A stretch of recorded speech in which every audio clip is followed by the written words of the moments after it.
Innal hamdalillah nahmaduhu wa nasta'inuhu wa nastaghfiruh wa na'udzu billahi min shururi anfusina wa min sayyiati a'malina may yahdihillahu fala mudilla lahu wa may yudlilhu fala hadiyalah.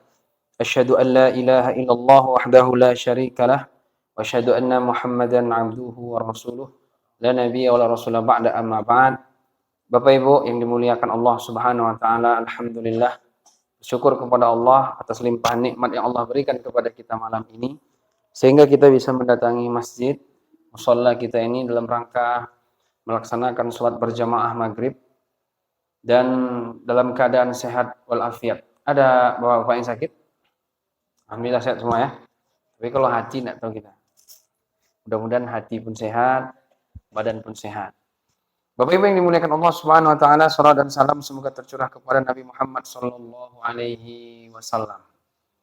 Bapak Ibu sekalian, kita masih masuk di bulan Rajab, kita persiapan untuk menghadapi bulan Sya'ban, dan yang paling inti lagi adalah bulan Ramadan. Saya Bapak Ibu tadi malam baru pulang dari Palembang. Karena sebelumnya tuh kita 2 hari ke Ahmad Mukhtar, ada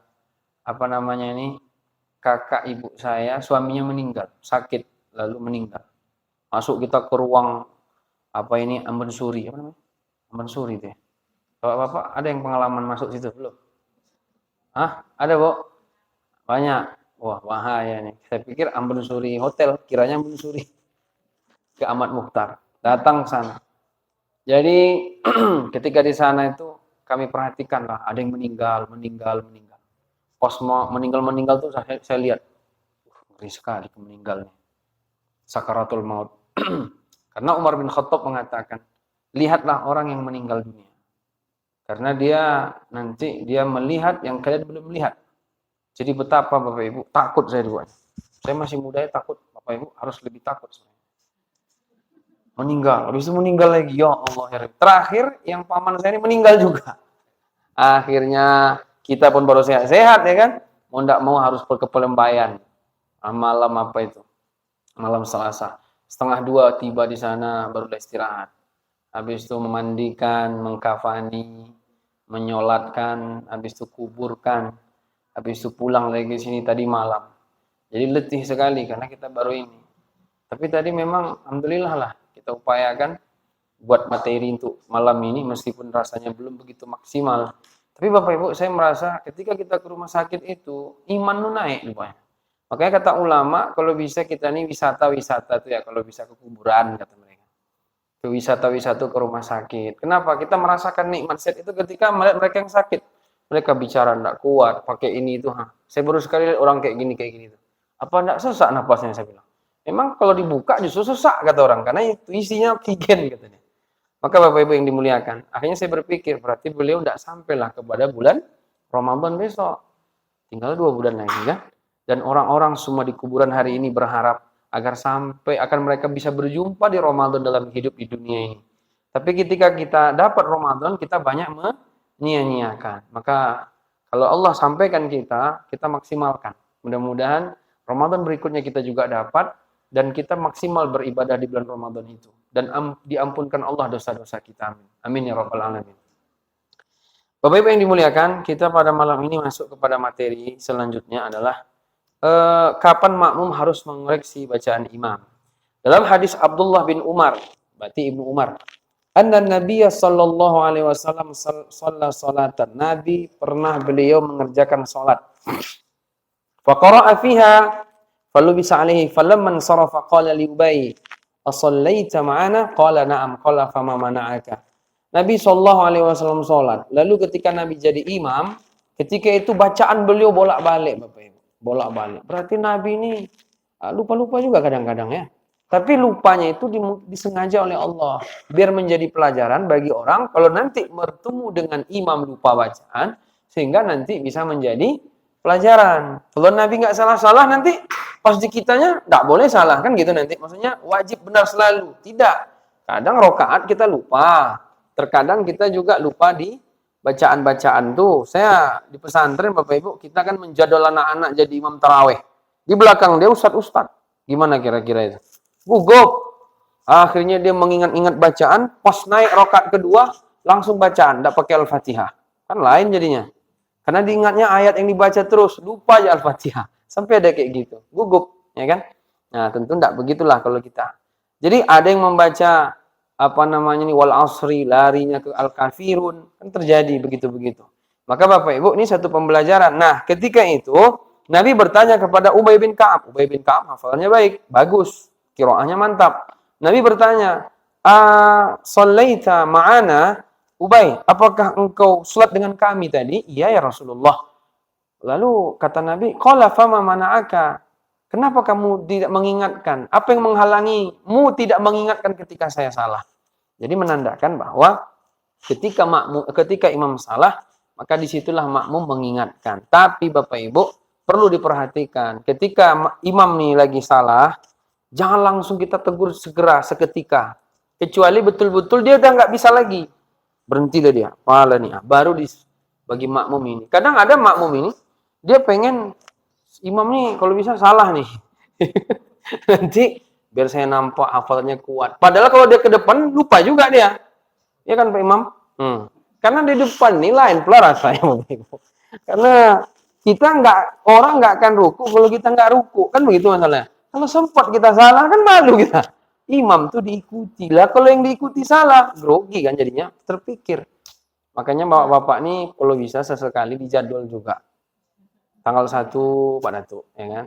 Tanggal 2 Pak siapa kan gitu. Sehingga nanti tanggal 2 maghrib siap-siap. Khusus maghrib aja, jangan pula subuh. Nanti payah pula nggak datang subuh, ya kan? Kalau maghrib kan agak susah mengelak gitu. Tapi kalau subuh, nanti pikirannya berat, ya kan? Ngantuk, itu menjadi beban. Tapi kalau maghrib kan pendek-pendek. Ina atau ina, wal asri, ya kan? Tapi kalau subuh kan udah kita pelajari kemarin kan? Nabi itu bacanya sampai 60 ayat. Subuh itu kan lama. Di antara hikmahnya karena subuh ini disaksikan malaikat. Bukan malaikat maut, malaikat, ya. Lalu juga orang kalau terlambat kan bisa dapat rokaat karena dilamakan bacaannya.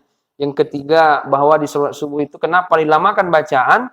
Karena hati orang bersih untuk mentadabburi Al-Quran itu bisa. Nah, kemudian kenapa juga dipanjangkan bacaan sholat subuh? Karena sholat subuh 2 rakaat. Masa pendek-pendek? Malu kita ya kan? Sehingga disyariatkan lebih panjang sholat subuh itu. Nah kalau maghrib kan bisa. Gimana kira-kira? Siap bapak-bapak? Tapi belajar tahsin dulu. Guru tahsin mana? Nah, insya Allah mudah-mudahan ya. Ya kalau bisa datangkan Ustadz guru tahsin ke sini ngajar. Ha, kan gitu. Kho, kan gitu. Nah, ini ibu-ibu yang belajar tahsin terus. Ibu-ibu tidak pernah jadi imam. Di mana-mana istri saya kan guru tahsin. Di mana-mana ibu-ibu. Saya perlu ngajar ibu-ibu juga. Bapak-bapak nih pengen jadi makmum semua ini nampaknya. Ibu-ibu semangat tahsin, ngafal Quran. Dia tidak pernah jadi imam. Semangat pula deh. Tapi alhamdulillah pahala dapat. Harusnya bapak-bapak lebih semangat lagi. Tapi bapak-bapak nih tidak mau deh. Tahap alasannya. Tapi insya Allah kalau musolaan Nur mau ya kan. Karena sudah ada program sebelumnya. Cuman libur semester kan itu. Sampai 2 tahun dah. Libur semester. Orang 2 bulan 2 tahun. Bapak Ibu jemaah yang dimuliakan. Maka daripada itu. Kalau salah maka bertasbih mengucapkan subhanallah. Sebagaimana hadis. Kalau perempuan mereka untuk menepuk tangan. Nah Bapak Ibu yang dimuliakan. Kalau salah imam yang pertama mengingatkan makmum laki-laki. Kalau makmum laki-laki tidak punya hafalan. Maka makmum perempuan boleh mengingatkan. Dengan bacaan. Boleh. Misalnya jamaah ibu-ibu ini lupa. Imam lupa bacaan ayatnya. Ibu-ibu nanti bisa mengingatkan. Kalau memang nggak ada lagi bapak-bapak yang hafal. Masa ina atau ina nggak tahu. Ya kan? Ibu-ibu mengingatkan jadinya. Ya kan? Nah. Dan salah itu wajar. Patut. Kullu bani Adam khatta'un. Wa khairul khatta'in at-tawwabun. Hadis riwayat Imam At-Tirmizi 2499. Kalau salah tuh biasa. Ini enggak. Saya pernah ketemu orang salah orang sedikit langsung diejek-ejek sama dia. Dia enggak pula berani maju dah. Tapi nyalahin orang nomor 1 di dunia, ya kan? Ini enggak benar. Karena semua orang tuh salah. Saya Bapak Ibu pengalaman jadi imam-imam sholat tahajud waktu dulu masih hafalan kuat. Kalau sekarang udah lemah-melemah aja terus ya kan.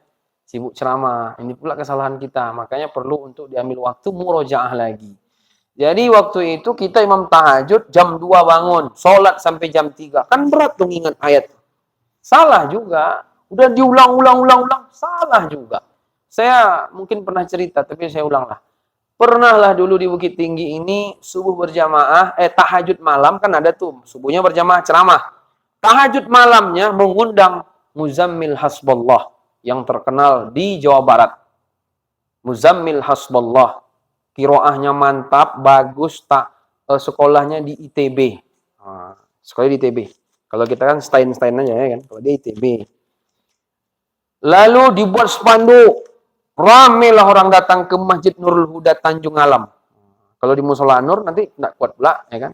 Akhirnya Masjid Nurul Huda Tanjung Alam.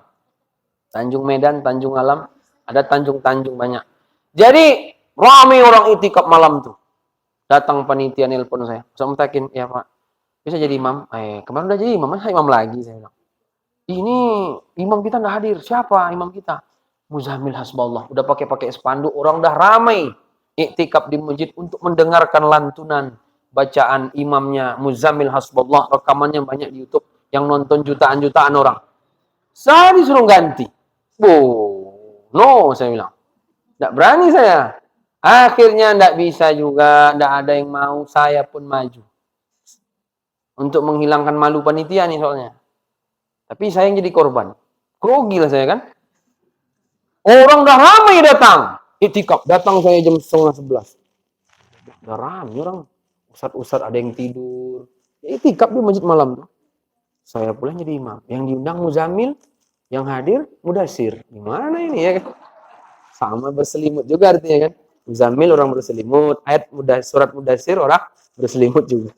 Jadi akhirnya orang bangun jam 3. Bangun. Mana Muzammil datang. Nah, maju saya jadi Allahu Akbar, susufakum bainan Allahu Akbar. Akhirnya saya perhatikan wajah orang tuh. Kecewa orang ini. Orang kecewa, penuh masjid tuh. Pakai spanduk, foto Muzammil. Yang datang bukan Muzammil. Mutakin yang datang. Mudassir. Akhirnya Bapak Ibu, saya selesaikan juga lah malam itu salat tahajud. Dengan rasa ya penuh keikhlasan kepada Allah lah. Jangan pula kita ini kan. Tapi gugup tuh ada. Dan kita pun lebih merasa mungkin godaan setan. Kecewa orang dia kan. Tapi alhamdulillah pas sholat subuh dihadir. Akhirnya imam sholat subuh lah dia. Menangis-nangis orang. Adapun saya orang udah lupa. Pojok saya di ujung. Jadi pojokan aja. Akhirnya panitia kasih lihat saya kan. Takutnya menangis pula saya ditinggalkan. Dikasih bubur sama dia untuk menghibur saya. Bubur dikasih kita. Tapi alhamdulillah lah. Pulang habis udah pamplop juga. Bapak Ibu yang dimuliakan. Jadi imam itu tidak mudah. Apalagi kata Nabi, al-imam itu domin. Dia menanggung. Makmum ditanggung. Maka yang jadi imam ini betul-betul orang yang setauladan, hafalannya baik, bacaannya baik, akhlaknya baik, semuanya baik. Karena dia akan jadi tauladan. Apalagi amalan yang paling utama dari semua amalan adalah sholat. Jadi kemarin ketika saya ke rumah sakit, saya kan pakai sorban nih, gini, pakai peci. Nampak ustadz saya jadinya kan. Akhirnya datang orang-orang tuh, orang-orang yang keluarga dia pakai ini, nah ya kan, yang nggak ada gini-gini. Ustadz, ini gimana cara sholat suami saya ini ustadz? Kalau saya baca lalu diikut-ikutinya bisa nggak ustadz? Lalu kalau meninggalkan sholat bagaimana? Saya bilang, nggak boleh meninggalkan sholat. Kalau haji bisa ditinggalkan, kalau nggak punya uang. Kalau kita sakit, boleh meninggalkan puasa. Nggak ada duit, boleh kita nggak bayar zakat. Tapi kalau sholat, nggak ada alasan. Kecuali satu, hilang akal. Kalau hilang akal, baru nggak wajib sholat. Tapi kalau akalnya masih hadir, nggak gila dia, nggak hilang akalnya, maka ketika itu nggak bisa berdiri, dia duduk sholat. Bu. Kalau nggak bisa duduk, berbaring. Nggak bisa berbaring, kedipan mata. Nggak bisa pakai kedipan mata, pakai niat di hati. Kalau nggak bisa juga, berarti harus dipindahkan tempat, berarti udah mati orangnya. Jadi Ustaz, yang suami saya ini bagaimana? Ya kalau bisa wudu, kalau tidak bisa pasang apa, ditayamum kan tidak masalah. Lalu kalau misalnya saya baca-baca diikutinya, tidak perlu begitu. Atau saya wakilkan dia sholat Ustaz, double. Mana bisa? Bisa Bu. Maghrib kan dulu, nanti gantian 2 pula kita. Kamu sekarang 2, 6 gitu kan, besok saya 6.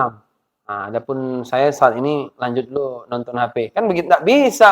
Sholat itu fardu ain, individu. Fardu ain itu individu. Beda fardu kifayah, komunitas, kelompok, organisasi. Tapi kalau fardu ain individu pribadi personal. Jadi saya bilang, nggak bisa Bu. Mumpung kalau Bapak masih sadar, wajib sholat dia. Kalau dia pingsan, lalu dia sadar, nanti dia suruh sholat. Kecuali nanti ulama beda pendapat, pingsannya 3 hari. Atau pingsannya 1 hari. Bagaimana? Kalau pingsannya 1 hari, kata para ulama, tetap dia wajib mengqadha sholat. Tapi kalau dia koma sampai 13 hari, itu nggak wajib sholat, karena hilang akal. Hitungannya sebagian mengatakan 1 hari. Karena ulama beda pendapat, apakah pingsan ini hukumnya dihukum orang gila, atau pingsan ini dihukum orang tidur. Kan sama-sama hilang. Menurut Bapak Ibu, orang pingsan lebih dekat ke tidur, atau lebih dekat ke gila? Hah? Yang lain nampaknya gila yang diam-diam. Gila lah saat nggak sholat, kata dia. Kalau dia lebih dekat ke tidur, berarti dia tak wajib sholat.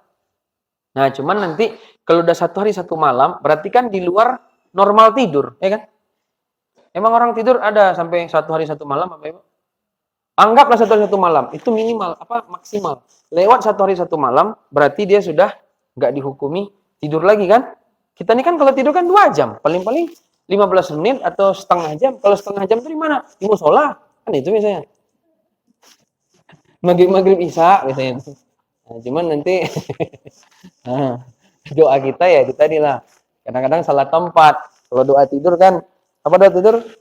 Bismika Allahumma ahya. Pas di masjid dibawa. Nah, ini perlu diperhatikan juga. Nah, jadi Bapak Ibu, kalau saya lebih kepada orang pingsan di bawah 1 hari itu dihukumi orang tidur, bukan dihukumi orang gila. Jadi kalau udah di atas normal tidur kan, kalau 1 hari 1 malam lewat kan udah nggak tidur lagi namanya itu. Karena kita tidur kan 6 jam, 8 jam, wajar-wajar aja. Misalnya pingsan dari jam 1 pagi, jam 1 siang sampai jam 3 sore. Bangun dia, sholat zuhur, asar deh. Karena masih kategori tidur, meskipun statusnya pingsan. Jadi lebih kepada orang tidur dekatnya, bukan lebih kepada orang gila. Karena sama-sama hilang akal. Cuman 1 hari 1 malam. Lewat 1 hari 1 malam, berarti kan koma 3 hari, 4 hari. Itu nggak wajib qadha. Karena udah hilang betul akalnya udah. Karena udah di luar kebiasaan orang tidur. Jadi itu kalau untuk kategori pertanyaan, bagaimana kalau orang pingsan? Dia wajib mengqadha apa tidak? Di bawah 1 hari, dia tetap wajib mengqadha sholat. Karena dia masih dihukumi seperti orang tertidur. Hilang akalnya memang, tapi lebih kepada tidur. Sebagaimana orang tidur kan hilang akalnya. Bapak Ibu kalau tidur, nggak hilang akal? Nggak hilang ya? Karena dalam hadis Nabi, diangkat pena dari 3 hal. 1 tidur, 2 gila, yang ketiga orang anak kecil belum balik sampai dia orang yang anak kecil sampai dia balik. Jadi anggap dia belum berakal gitu. Nah, jadi Bapak Ibu yang dimuliakan Allah Subhanahu wa taala, salah itu hal biasa. Sangat, bahkan jangankan kita, Nabi pun pernah salah. Jangankan bacaan Nabi pernah salah. Rakaat pun Nabi pernah salah. Ketika sholat asar 4 rakaat jadi 2 rakaat yang pernah saya ceritakan Bapak Ibu, ya. Lalu ketika Nabi salam, Assalamualaikum, Assalamualaikum, di belakang ada Abu Bakar, Umar, ya kan? Lalu ada namanya Zulyaden, seorang laki-laki tangannya nggak panjang sedikit. Nabi, yang Abu Bakar, Umar diam. Nggak berani nunggu Nabi. Kok sholat asar 2 rakaat ya? Tapi nggak berani nunggu Nabi. Segan sama Nabi. Kalau kita kan mentegur-tegur langsung aja. Agak kurang adab sedikit. Kalau sahabat nggak berani, diam loh. Kiranya Zulyaden malah yang berani. Nabi, mohon maaf, ini sholat asar ini memang udah diskon apa memang 4? Apa memang udah diskon 2 rakaat tinggal gitu? Kata Nabi, enggak. Sholat tetap kayak biasa, perintah 4 rakaat. Tapi kok kita 2? 2 ya kata Nabi. Oh yaudah, kita sholat lagi, berdiri tambah 2 lagi. Allahu Akbar. Selesai, ya sudah. Nah, jadi kalau lupa-lupa 1 rakaat tinggal tambah 1 rakaat lagi. Adab-adab begitu Bapak Ibu ya. Kalau memang imam salah, laki-laki yang negur dulu. Kalau laki-lakinya pun tidak tahu juga ayat bacaan apa bacaannya, kalau perempuan ada yang hafal, diingatkan bisa, dibacakan bisa. Walad dolin, masa walad dolin play melupakan.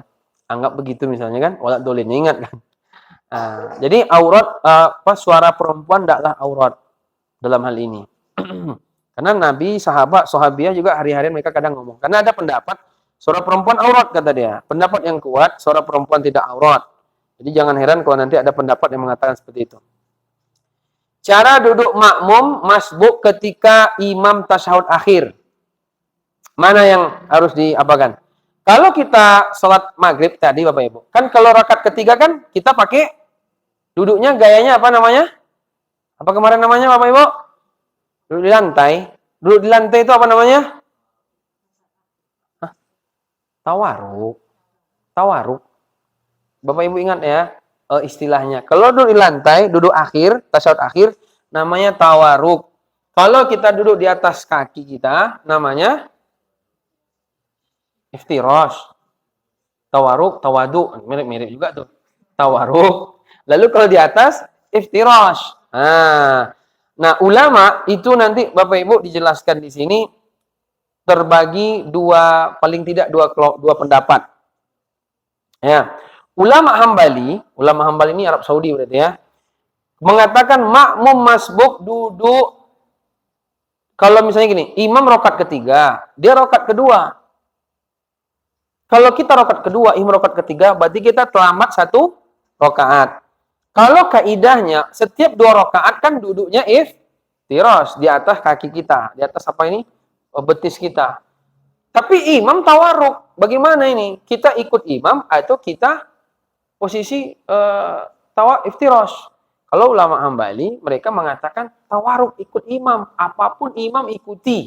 Meskipun kita 2 ikuti seolah-olah 3. Tapi nanti kita naik 1 rakaat lagi. Karena dalilnya, innama ju'ilal imam yu'tamma bihi. Fala takhtalifu alaih.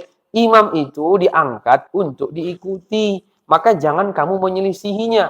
Kalau imam rakaat ketiga, sementara kita hitungannya rakaat kedua karena terlambat 1 rakaat, maka dalam hal ini, oleh mazhab Hambali dikatakan, kita tetap ikut imam, duduk tawaruk sebagaimana duduk di lantai. Kata mereka. Ini pendapat pertama. Adapun pendapat kedua, ulama Syafi'iyah berpendapat bahwa kalau kita ikut tawaruk sebagaimana pendapat pertama, duduk tawaruk itu duduk salam, kata mereka. Masa kita rokat kedua, imam rokat ketiga, kita gaya-gaya kayak musalam pula. Nah, jadi kata mereka enggak, harusnya iftirash. Jadi ketika kita rokaat kedua, imam rokat ketiga, ya kita duduk iftirash. Biar aja imam duduk di tawaruk dia. Dalam masalah ini kita Bapak Ibu tinggal pilih yang mana.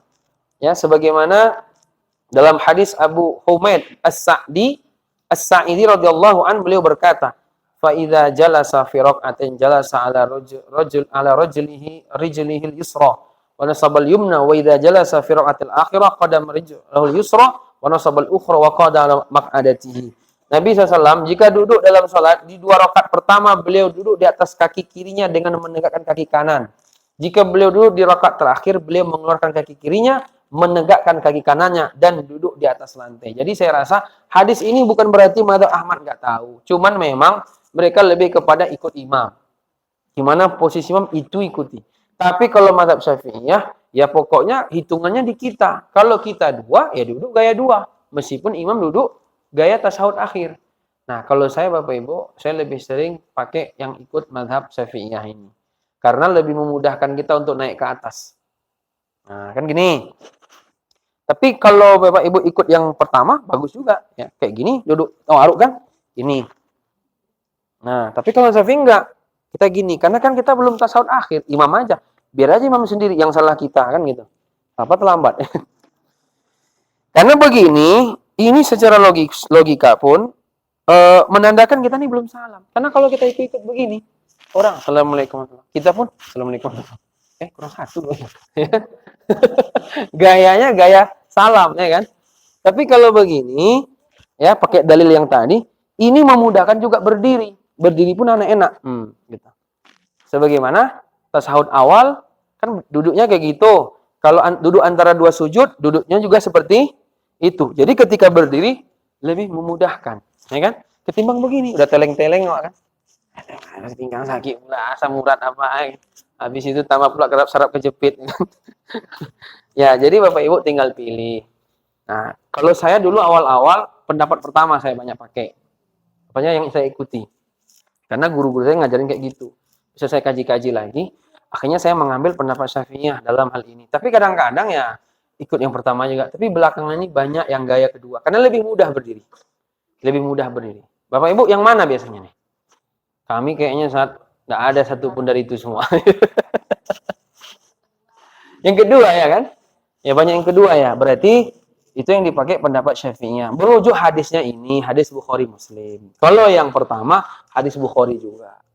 Jadi dalilnya mereka tahu kedua-duanya, cuman satu lebih condong ke ini, yang satu lebih condong ke situ. Jadi kata para ulama, yang penting kita duduk dah kita aja. Yang penting kan sepakat kita duduk. Tidak ada orang duduk tasawuf akhir, kena terlambat langsung berdiri aja lah. Apa ini ikut imam, tidak pun sama kita salam, kata dia. Nah, ini tidak boleh. Sepakat sama duduknya. Karena yang diikuti adalah zohirnya duduk, ya duduk. Adapun gimana duduknya nanti iftiros, duduknya tawaruk, itu lebih kepada keutamaan. Bukan sah, tidak sah, apalagi rukun segala macam, syarat tidak ada di situ hubungannya. Yang penting dia duduk. Sama kayak ketika kita begini, ada tangan di sini, kemarin kita bahas kan, ada 3, ada tangan di sini, ada tangan di sini. Apa kita betul ikut imam? Enggak, yang penting tangannya begini. Nah, habis itu ketika misalnya kita sujud, ketika kita misalnya berdiri dari sujud, itu apakah tangan dulu, apa ketika turun mau sujud, apakah kita lutut dulu atau tangan dulu, itu tidak ada masalah juga kata para ulama. Yang penting mana yang lebih kita yakin, karena kita ikut sujud, kan itu. Adapun cara turunnya itu terserah. Lanjut Bapak Ibu ya, salat sunnah, ketika kita salat sunnah ada yang bermakmum salat wajib. Ini bagaimana? Dalam hal ini Bapak Ibu dibolehkan. Ya. Syekh Utsaimin merojikan pendapat yang membolehkan. Sebagaimana hadis Muaz bin Jabal. Jadi kita salat sunnah nih, salat sunnah. Tiba-tiba ada orang berimam sama kita. Hukumnya dibolehkan. Tidak ada masalah. Karena Muaz bin Jabal pernah beliau dia ikut salat Isya dengan Nabi. Nabi kan salat Isya kan wajib hukumnya. Bapak Ibu masih ingat apa pahala salat Isya? Pahala salat Isya kata Nabi gimana? Sama dengan setengah malam salat. Man sholal Isya fi jama'atin faka'annama shalla nisfal lail. Siapa yang salat Isya berjamaah seolah-olah dia salat setengah malam tahajud. Kalau dia salat subuh faka'annama shalla lail kullahu. Dia salat malam satu malam penuh. Berarti salat subuh ini lebih besar pahalanya pada salat Isya.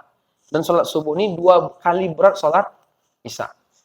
Dan dalam hadis Nabi, salat yang paling berat bagi orang munafik salat Isya dengan salat subuh. Kok nggak salat maghrib? Karena salat maghrib ini enak-enak aja kan. Habis pulang kerja, mandi, segar, salatlah dulu. Isya nggak usah lagi hadirkan gitu kita. Banyak kan. Karena salat Isya orang mengantuk. Salat subuh salat Isya orang lelah. Kalau salat subuh itu waktu mengantuk. Jadi 2 ini paling berat memang. Nah, jadi Bapak Ibu, Muaz bin Jabal salat Isya dengan Nabi berjamaah. Lalu dia pulang ke kampung dia. Ketika di kampung dia jadi imam lagi dia. Dia kan sunnah itu. Jadi Bapak Ibu kalau misalnya gini, udah salat Isya. Lalu ada salat Isya orang salat Isya lagi, boleh hukumnya, tidak masalah. Tapi salat Isya kedua itu hukumnya sunnah. Bahkan dulu pernah ada seorang sahabat dia terlambat salat berjamaah. Lalu kata Nabi, siapa yang mau bersedekah dengan saudaranya? Nah, kita udah selesai sholat maghrib, tiba-tiba datang jamaah. Dia sholat sendirian.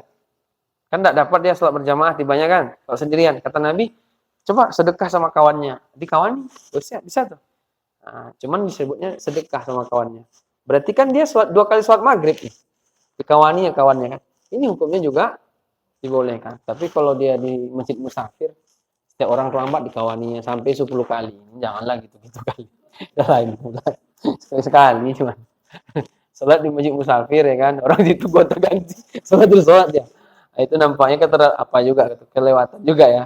Ya mungkin bisa-bisa saja ya karena hadis ini tadi, tapi ya sekali-sekali aja, enggak pula begitu-begitu sering-sering kali. Jadi Muaz bin Jabal ketika dia datang ke kaumnya, dia jadi imam. Sementara status dia waktu itu kan udah salat Isya yang kedua. Berarti yang pertama yang wajib udah selesai, yang kedua hukumnya sunnah. Kata para ulama, kalau memang nggak sah orang berimam yang wajib kepada yang salat sunnah, tentu Muaz bin Jabal tidak sah. Kenapa? Karena dia statusnya sudah Isya-nya sunnah, orang di belakang dia wajib. Nah, ini juga lah dalil yang digunakan para ulama bahwa keimamahan anak kecil itu diakui. Meskipun anak kecil hukumnya dia salat wajibnya sunnah, ya kan enggak wajib ketika dia umur 8 tahun, 9 tahun belum balik kan enggak wajib. Tapi bacaannya bagus. Dia jadi imam. Nggak ada masalah. Meskipun sebagian ulama mempersoalkan. Tapi karena kalau statusnya kan sunnah. Nggak wajib. Jika di belakang mengikuti, ya nggak masalah. Sebagaimana Mu'az bin Jabal. Jadi ini diambil kesimpulan bahwa hukumnya boleh. Bapak Ibu ya. Kemudian, makmum sholat berdiri jika imam sholat duduk bagaimana? Ini ada beberapa dalil sebenarnya, tapi nggak sempat saya masukkan hadis-hadisnya. Pendapat pertama tidak sah.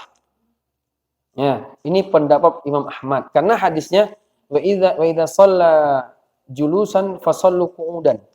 Kalau imamnya sholatnya duduk, maka kalian sholat duduk, kata Nabi. Ada hadisnya itu. Kalau imamnya sholat duduk, maka kalian sholat duduk. Maka kata Imam Ahmad, makmum harus ikut imam duduk. Sebagaimana hadis Anas bin Malik, ini pendapat Imam Ahmad. Karena hadis yang tadi saya bacakan. Kalau imam sholat duduk, maka kamu sholatlah duduk, kata Nabi. Pernah kayak gitu hadisnya. Jadi kalau misalnya imam sholat duduk, ya kita sholat duduk. Bapak Ibu berani kayak gitu? Saya kayak gitu dulu pemahamannya. Lalu pulang saya ke rumah, ayah saya kan mazhab Syafi'i. Ustadz juga dia kan. Ayah kan sholat duduk, ya saya duduk. Jangan, berdiri aja, kata dia. Ayah kan sakit rematik, katanya. Kalau itu sakit rematik? Enggak kan? Mau rematik enggak? Akhirnya saya berdiri, karena ikut ayah saya. Ternyata, kok kayak gitu pula ayah nih. Padahal jelas hadisnya tuh, kalau imamnya sholat duduk, maka kita sholat duduk juga. Isa shalla qu'udan fasallu qu'udan ajmain, kata Nabi. Kalau dia sholat duduk, maka duduklah kalian semua. Ternyata Bapak Ibu, kalau pendapat Imam Ahmad, kalau tidak duduk sampai nggak sah katanya. Tapi kalau yang lebih kuatnya, sah saja. Bahkan, sebagian disebutkan oleh pendapat mazhab Syafi'i bahwa kalau imamnya berdiri, imamnya duduk, boleh. Bahkan, sebenarnya imam ini kan duduk karena ada sakit. Lalu ngapa? Bila kita duduk-duduk, kita berdiri aja lah.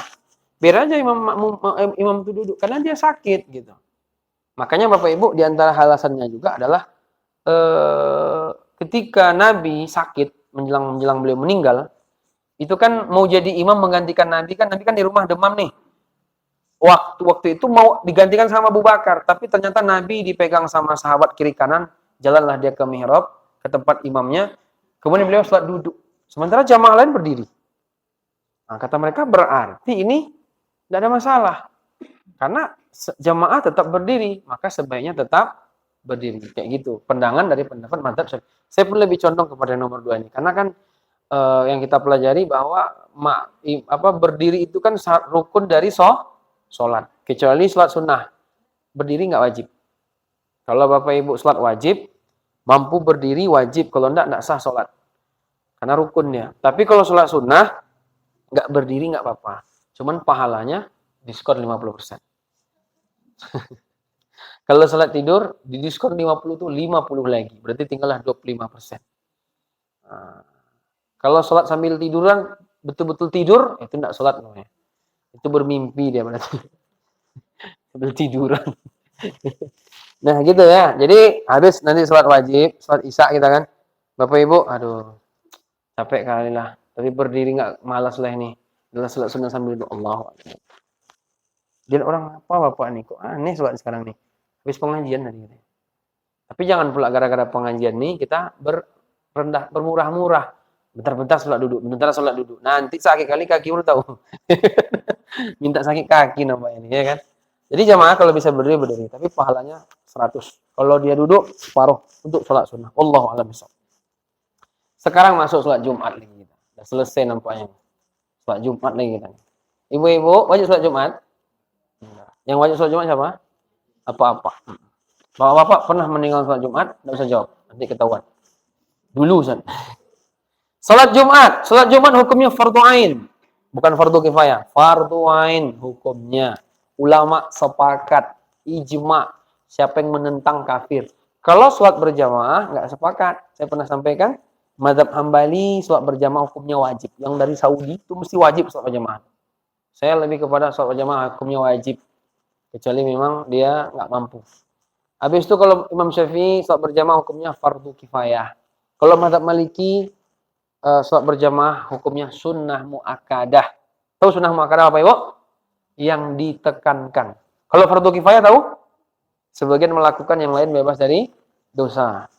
Tapi kalau Ibnu Taimiyah syarat sah sholat katanya. Kalau tidak berjamaah nggak sah sholat. Keras memang. Jadi kalau di Indonesia ini putarannya 2 aja. Kalau tidak fardu kifayah, wajib. Bapak pilih yang mana? Kalau wajib siap-siap, tidak sholat dosa. Kalau fardu kifayah tidak dosa berarti dia. Sebagian melakukan, yang lain bebas tanggungan. Tapi sebaiknya jangan pernah kita tinggalkan. Karena ada ancaman-ancaman banyak dalam hadis Nabi. Sehingga sampailah sebagian berpendapat hukumnya wajib. Karena Nabi mengatakan, saya ingin sekali ada orang menggantikan saya jadi imam di masjid. Lalu saya membawa beberapa pemuda, beberapa orang. Lalu membawa kayu bakar keliling kampung, membakar rumah-rumah orang yang tidak berjamaah ke masjid. Saya alhamdulillah hafal hadis itu. Agak panjang. Laqad hamamtu an amru bis sholati fatuqam. Soalnya udah materi khutbah Jumat tuh hafal kita. Kalau nak mana hafal panjang-panjang itu kan. Susah-susah ngapalnya, nanti lupa. Jadi jamaah yang dimuliakan Allah Subhanahu wa taala, hukum salat Jumat hukumnya fardhu ain. Sebagaimana surat Al-Jumu'ah ayat 9. Ya ayyuhalladzina amanu idza nudiya lis-salati min yaumil jum'ah fas'au ila dzikrillah wa dzarul bai'. Kata Allah, wahai orang beriman, kalau ada panggilan untuk melaksanakan salat Jumat, maka segeralah. Ingat Allah. Wa dzarul bai' dan tinggalkan jual beli. Jadi jual beli nggak boleh pas Jumatan, kecuali ibu-ibu sama ibu-ibu. Ya bapak punya toko, lalu pas Jumatan bapak buka, haram, dosa. Dosa deh, dosa besar. Tapi kalau ibu-ibu sama ibu-ibu boleh. Kalau bapak-bapak nggak boleh. Kita di sini ada nggak ke Jumatan tuh masih buka toko? Tapi bapak-bapak yang buka. Ada nggak? Nggak ada ya. Memang nggak ada jualan di sini Ustaz. Dipaksa-paksa juga sama saya. Lalu dalam hadis Nabi, al-jum'atu haqqun wajibun ala kulli muslimin fi jama'ati illa arba'atan.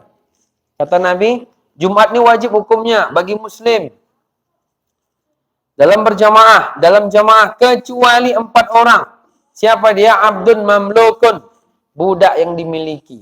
Yang kedua, imra'atun, ibu-ibu. Yang ketiga, sabiyun, anak kecil. Yang keempat, maridun, orang sakit.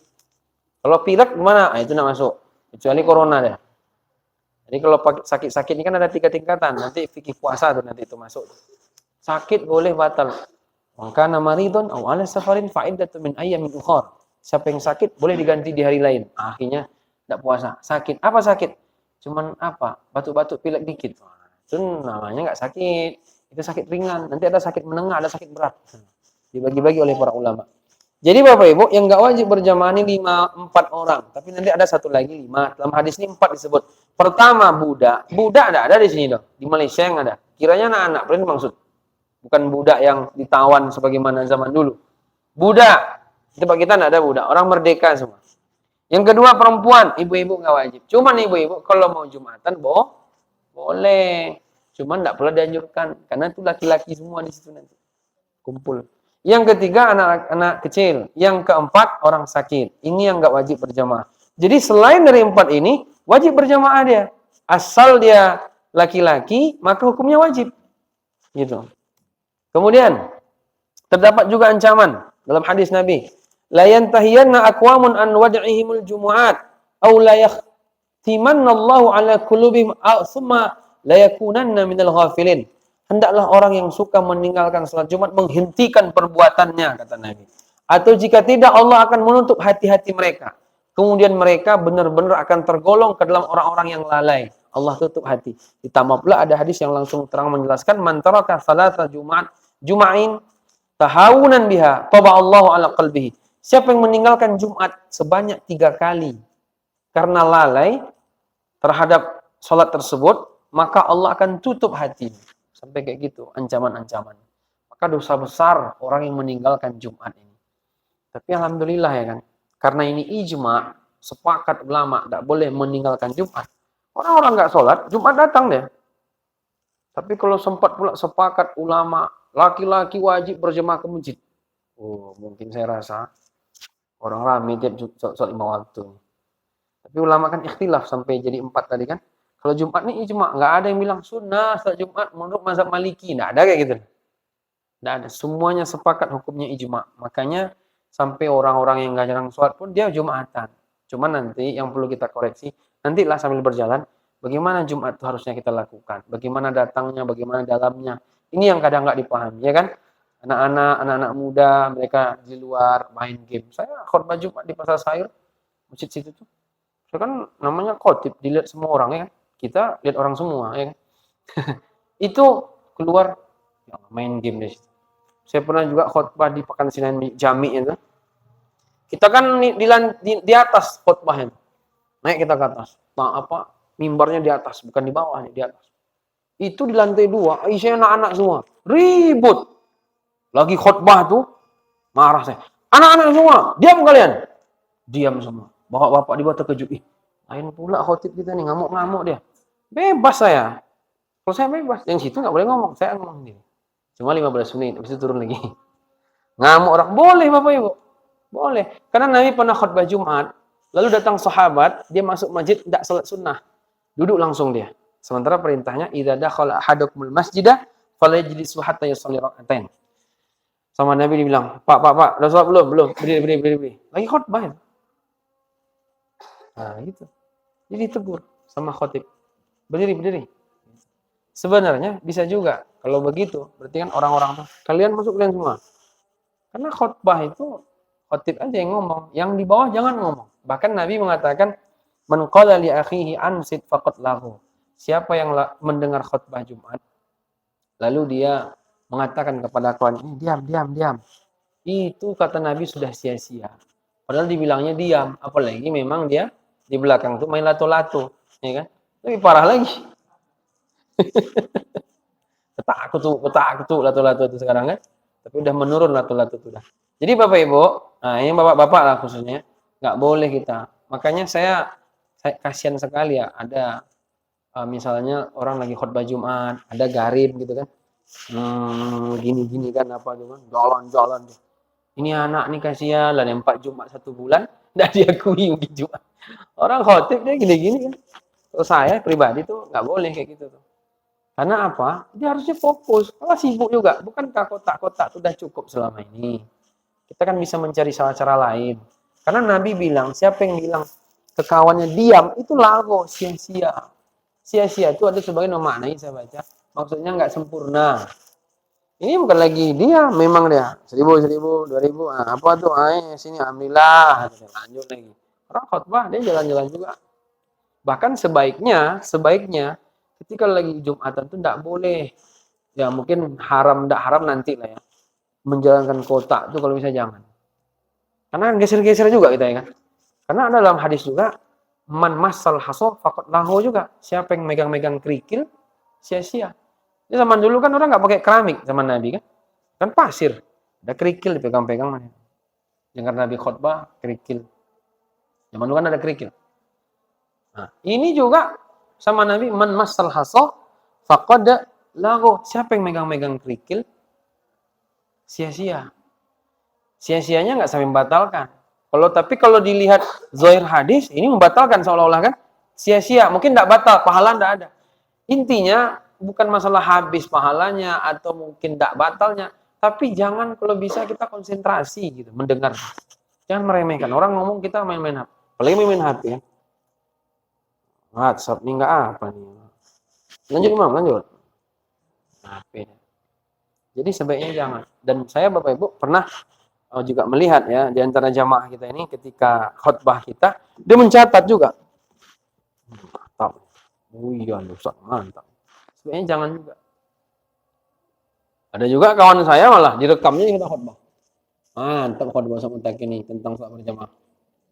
Selesai masuk YouTube langsung. Siapa yang rekam? Kira kawan ya? Gini-gini kayaknya. Setelah khutbah Jumat. Jumat ini seperti sholat dia. Gak boleh. Kita lagi sholat boleh nggak HP? Nggak boleh kan? Cuma kayak gini. Jadi jangan samakan Jumatan itu seperti tabligh akbar. Nggak boleh. Kalau ini kan tabligh asgor. Bisa. Nggak apa-apa.